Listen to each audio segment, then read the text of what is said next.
Welcome to Santa Fe. We are here at the History Museum, ready to start in about 5 minutes. You'll have a welcome from everyone, and we're so glad you could meet us and greet us. If you have any questions, please put them into the chat. We're going to mute everyone until part where we have question and answers, just to keep it nice and quiet for the presenters. We have some readers theater depicting the Japanese Americans and what they went through. We have the daughter of a gentleman that was in Santa Fe. My father-in-law was in camps as well, and I can't imagine what they went through, but you'll get a little taste of that today. And hopefully we can put some more on the website where you signed up in the future. So keep looking out for that, and we will see you soon.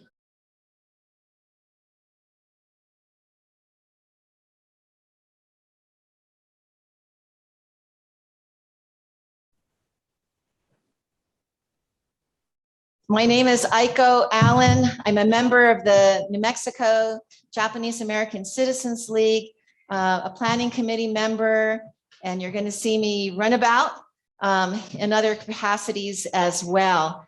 And so we want to thank you so much for taking time with us Saturday in order to really be a part of the 20th anniversary of the Santa Fe Internment Camp historical marker. And I think that I start with a sense of the journey of love that we've taken to get here. And so my relatives, as I look about, I know that many are here because there is a tie to history. There's a tie to family. There's a tie to friendship. There's a tie to resiliency. As we look at the form that our stories take in this world. And so as I consider this, I think just a moment of silence also as we think about the prayers that are needed and the thoughts that are needed in order to take us through these unexpected fires that we have right now in the state, and that we consider carefully how it is that we protect our natural resources, our communities that are hurting, the animals, the waters, the birds, all of these in our midst. And what is it that we can do in order to consider the fire crews that are out there? Lots of loss. And if we think about what's happening in Ukraine and how it may be resonant with each and every one of us right now, as families and children are torn apart, whole nation torn apart, something that we see over and over again over the course of history. And so where are we in this place this morning together? Photo by photo, story by story, heart to heart. And so we have before us more than 4,500 souls at the Santa Fe Internment Camp who remind us through what they have left behind, what life is and can be as we look into one another's eyes. We keep alive the lessons learned and the urgency of questions that are passed generation to generation as precious hope and legacy that the unspeakable may not happen again. And so we open this space as a learning community. I see many faces familiar from other JAC Readers Theater performances. You're a faithful core. And I ask for patience, compassion, and deep listening that moves us forward to action. So I would like to begin this program with my honor to welcome Billy Garrett, director of the New Mexico History Museum, a central partner along with New Mexico Japanese American Citizens League in supporting the 20th anniversary of the Santa Fe Internment Camp historical marker. Great turnout. Thank you. I do want to welcome everyone here. The New Mexico History Museum is honored to host this 20th anniversary commemoration of the marker for the Santa Fe Internment Camp. Our gathering today would not, of course, be possible without the New Mexico Japanese American Citizens League and contributions from many people. Those I have worked most closely with include Gail Okawa, Nikki Nojima Lewis, Sue Rundstrom, Victor Yamada, and Aiko Allen. I want to acknowledge Dr. Okawa in particular for her vision and perseverance with us over the past several years. It has not been easy planning this kind of an event through COVID. So thank you. And thank you for all of you working through that and being here. I also want to acknowledge that the museum staff has been very involved in supporting this project, from security guards to a cashier and a librarian. I think special recognition is due to Kathy Notornicola, Tay Belenovich, Andrea Chavez, and Steve Baca. I want to thank everyone who's helped create this opportunity for learning and reflection.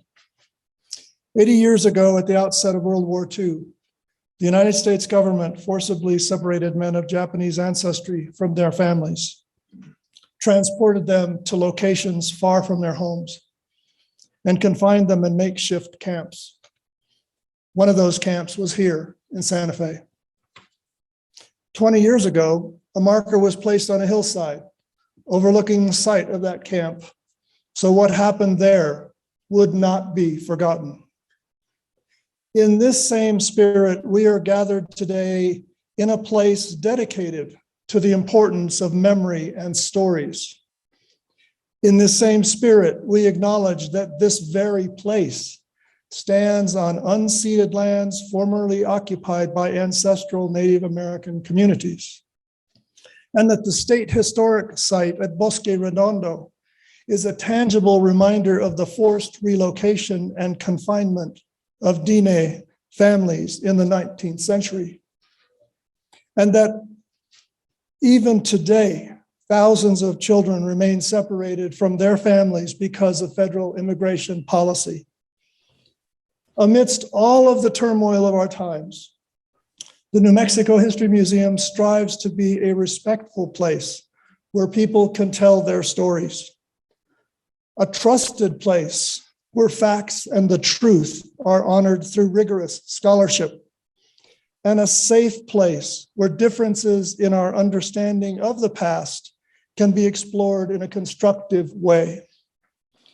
It is for these reasons that I not only welcome you, but invite you to come back to this museum, to build memories out of new experiences, to share those memories in new narratives, and to build those narratives into new insights into our past, present, and future. The program today exemplifies these intentions, and for that, I am deeply grateful. Thank you. I'm looking forward to sharing this time with you.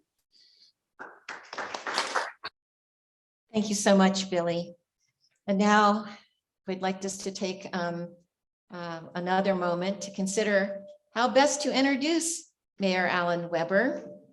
And that I'm so grateful that when we think about what has unfolded here over time, Mayor Weber, the importance of civic leadership and being able to pull together as communities, as peoples from different races and ethnicities, so much in your hands and on the landscape of what it is to build a healthy, vibrant, and resilient community where all children reach their full potential, where all individuals feel that we have an opportunity to really work together and to understand that Santa Fe is a beautiful place to live. So I would like to now introduce you and for you to have words of welcome. you. And it's always a joy to be in the History Museum. Billy, you do such an amazing job here with your team, and it is truly one of the gems of our city. And thank you for your introduction. Thank you, everybody, for being here today, and for those who organized it. And to our visitor from Denver, the council, thank you for coming today and gracing our city with your presence. It's delightful to see you again, sir.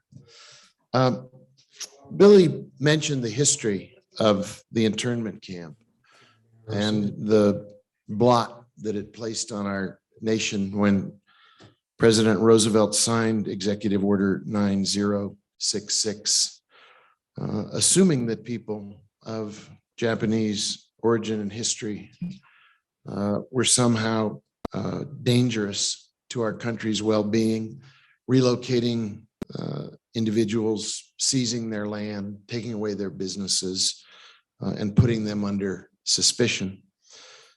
That was one of the most shameful episodes in our country's history, and raises important questions that we need to continue to ask about ourselves today. The camp that was here in Santa Fe has been, unfortunately, largely ignored in our discussions about the things that unite or divide us. We tend in Santa Fe to focus on history as it relates to the Native Americans, the Hispanic community, the Anglo community that came over time. History tends to be written with that lens, but I think it's important to keep this piece of our history very much in front of us and to recognize the diversity that is in our community and the trauma that different parts of our community have suffered over the years.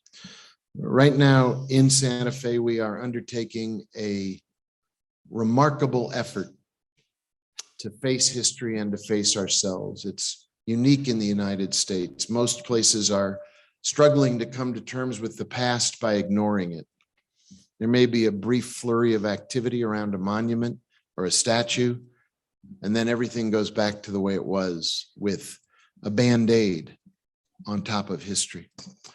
I think a community is only as strong as its willingness to look at itself and to explore itself and to take stock of its past, and then to come to terms with it honestly and with compassion for all of us. The chart process, culture, history, art, reconciliation, and truth, is going on right now in Santa Fe. It's entering the last 3 or 4 months of an ongoing effort to promote community conversation and dialogue about our past. And our past includes this camp. It includes the fact that has not really been remarked upon very much, that after the camp was demolished and the site was turned into a housing neighborhood, the underlying covenants of that neighborhood and several others in our city included what are known in other parts of the country as sundown provisions, meaning people of a certain background were not allowed to own homes in that subdivision, and they needed to be out of that subdivision by sundown. That included people of Asian American descent, among others. We need to look at our past with unblinking eyes. We need to recognize our underlying humanity, and we need more occasions like this one that give us the opportunity and, frankly, the responsibility of acknowledging the past, healing the trauma, and moving forward together as one community. I'm so glad to see so many people here. I know there are others watching on the internet, and I hope these conversations continue, and I would encourage everybody here today to participate in the chart process.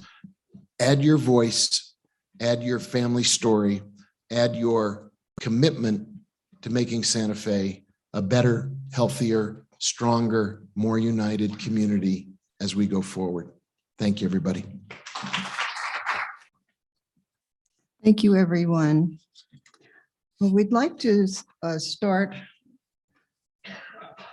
to begin our program with a performance by the NMJACL Players, the Japanese American Citizens League Players, the Readers Theater group of the New Mexico JACL, who will perform scenes from oral histories and writings developed by Dr.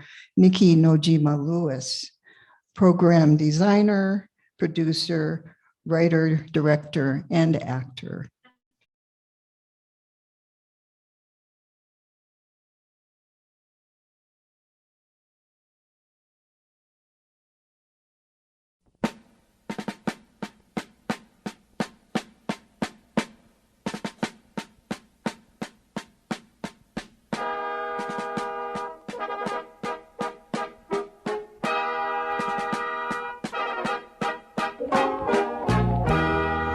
Beautiful, for heroes proved in liberating strife.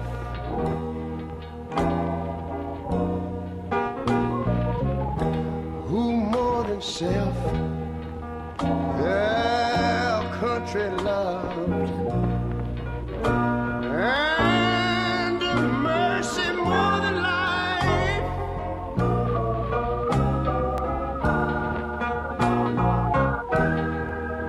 America, America, may God thy gold refine, till all success be nobleness, and ever again divine. And you know, when I was in school, we used to sing it something like this. Listen here. Oh, beautiful, far spacious skies, far amber waves of grain,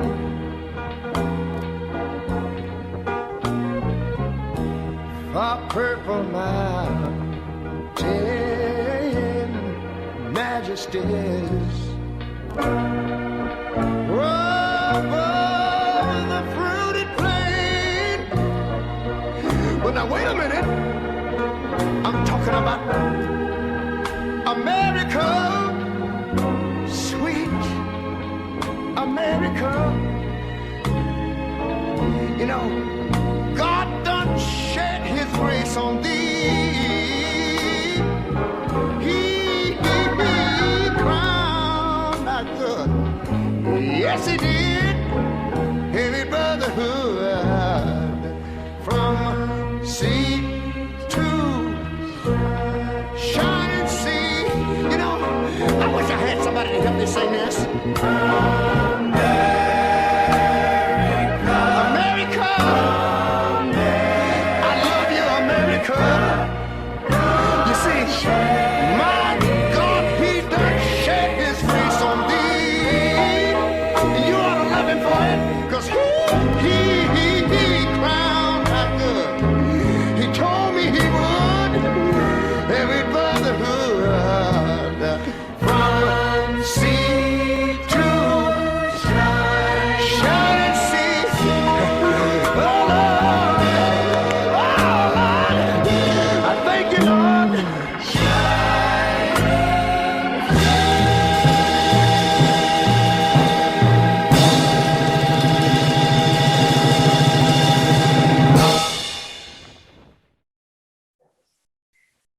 Days of spacious dreams, I sailed for America, overblown with hope, overblown with Hope!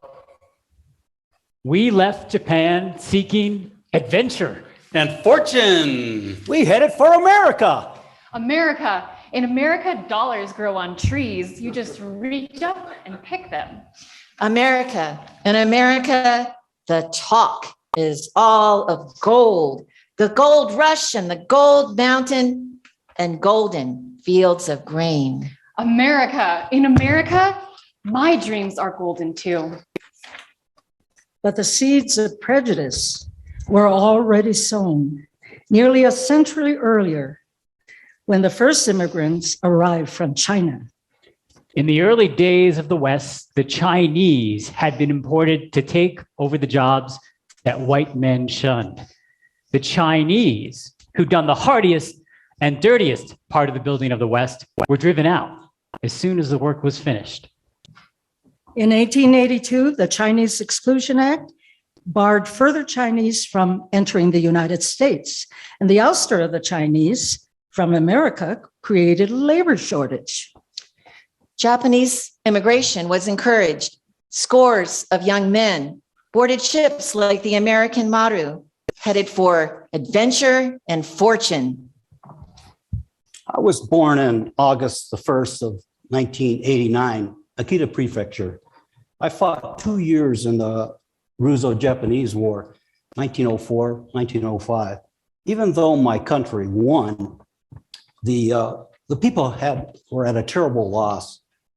Prices were so high, jobs were so scarce. I pray to God, what should I do? Go to America! And so I did. Now, I was born on June 20th, 1884, the fourth son of a farmer in Kanagawa Prefecture. In the Russo-Japanese War, I was a foot soldier in the vast Russian front. When I returned home, the mountains of Japan began pressing up against my nose, and one of my friends started talking about the vastness of America. Go! In February 1905, I boarded a foreign ship at Yokohama Harbor. 400 or 500 men crowded into third-class cabins. There were many Chinese. Nanking gambling was going on. I felt lucky, so I tossed down all my money and lost. When we landed in San Francisco, we had to declare our goods. No one could enter without money. I knew I was going to be sent back. But just then, the man in front of me slips me his purse after he passes through. And that is how I came to America. My father left for America with 80 of his fellow villagers soon after the Russo-Japanese War. Japan had just won a great victory against the mighty Russian bear, but 60 million people were suffering from food shortage and financial depression. The government was promoting immigration. In my father's village of 50 families, 200 young men left to find work in America. At the morning ceremony in his village, the school principal made a speech. First sons, stay in Japan and become men of Japan. Second sons, go abroad with great ambition and become men of the world. My father was a second son, so he became a man of the world. Angel Island, San Francisco Bay, the Ellis Island of the West. For immigrants entering the American dream from Asia, there was no lady with a lamp saying, "Give me your tired, give me your poor." Only a rocky mass of sand in a foggy bay.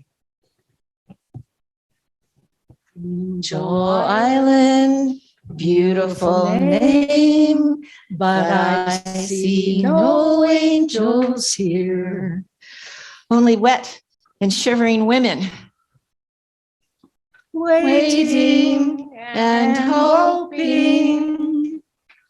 My arrival on Angel Island brings no greetings to my ear. I wait here on Angel Island, dreaming of a brand new life. Soon I will be 21. No one can stop the sun. By 1908, the presence of Japanese was causing concern in some quarters. In the so-called Gentleman's Agreement with the United States, Japan agreed to stop the flow of laborers coming into America. And in return, the married men who were already here could send for their wives. We bachelors arranged proxy marriages That was the picture bride system. My family arranged a match with a young man in America. He and I exchanged photographs.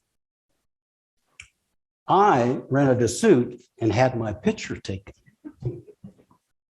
He sent me a picture with his hat on, but when he came off the boat, he was bald. I thought my husband owned a factory, but he was a janitor. My photograph showed him standing in front of a fancy building with stone lions. Later, I learned it was the public library. My bride like me.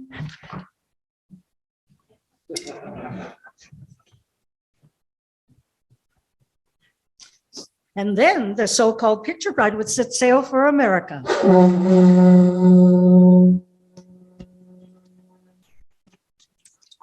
I'm Evelyn Saeda Tagami.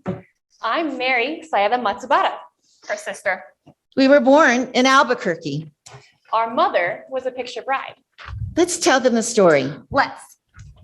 When the boat landed in America, a bunch of young ladies were on deck and they were looking over the railing to see the gentleman waiting below. Oh, that's right. And one of them says, "Oh, I think that one's mine." Then she looks again and said, "Oh no, he's too ugly." But our dad was very handsome. Mom was so lucky. And so were we. And then the itinerant lives of the laborers transformed into the stable lives of family men. Side by side, Issei men and women worked together to build new lives in America. But since the early days of our arrival, certain pressure groups have tried to remove Japanese from the United States.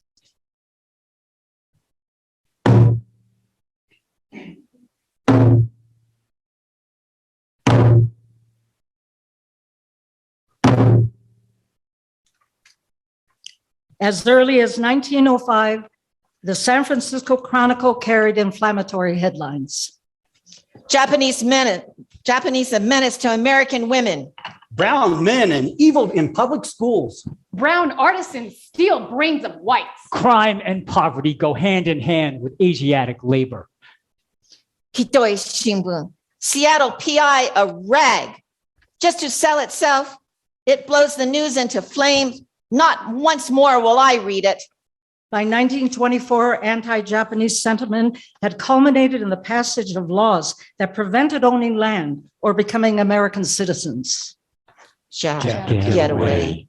Jap must go. A Jap's a Jap. Fire the Jap. Jap. Lousy Jap. Dirty Jap. Sneaky Jap. Yellow Jap. Go home, Jap. I swore it would not devour me. I swore it would not humble me. I swore it would not break me. One day, on our way home from bathing in sulfur pools, my husband, a man of few words, told me he was called. Yellow face. For a while, encountering a person who was anti-Japanese, I rubbed against a spirit out of harmony with mine. In my strong belief, I lived as in a tower and weathered abuse. I chased happiness and I caught it. So now I can breathe more easily. The poverty god stays with those who complain. Therefore, I will not whine. Small family spats in Japan, too far away to run home crying. I'd win, of course, if we would argue in Japanese. Chopstick customs go right with me throughout my life in this knife and fork land. Speaking in English, one of those things I simply cannot learn to do. Here for 50 years, my Japanese and my English is Japanese-ish.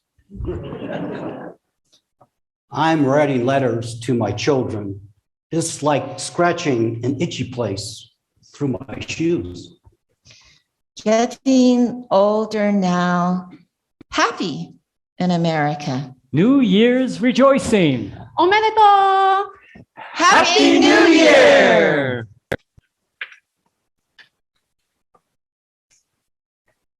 The second generation of Japanese living in America is called Issei.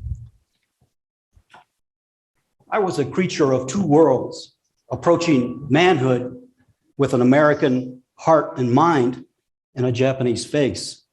I was steeped in American culture, but aware of an alien heritage, living in a society not quite ready for me. At times I ask myself, what am I? Where am I going? We were American by birth, education, outlook, and inclination. Still, there was no denying our Japanese features, our cultures, or our communities. My life was an odd mixture of the Occident and the Orient. I sat down to American breakfast and Japanese lunches. My palate had a fondness for corned beef and cabbage, along with rice. My parents spoke to me in both Japanese and English, and I answered in whatever was convenient, or a mixture of both. Well, we worked at family-run businesses after school, but we still played kick the can in baseball. We still listened to Jack Benny in The Lone Ranger, Hi-oh, Silver! and we sang along with the top 10 on the hit parade.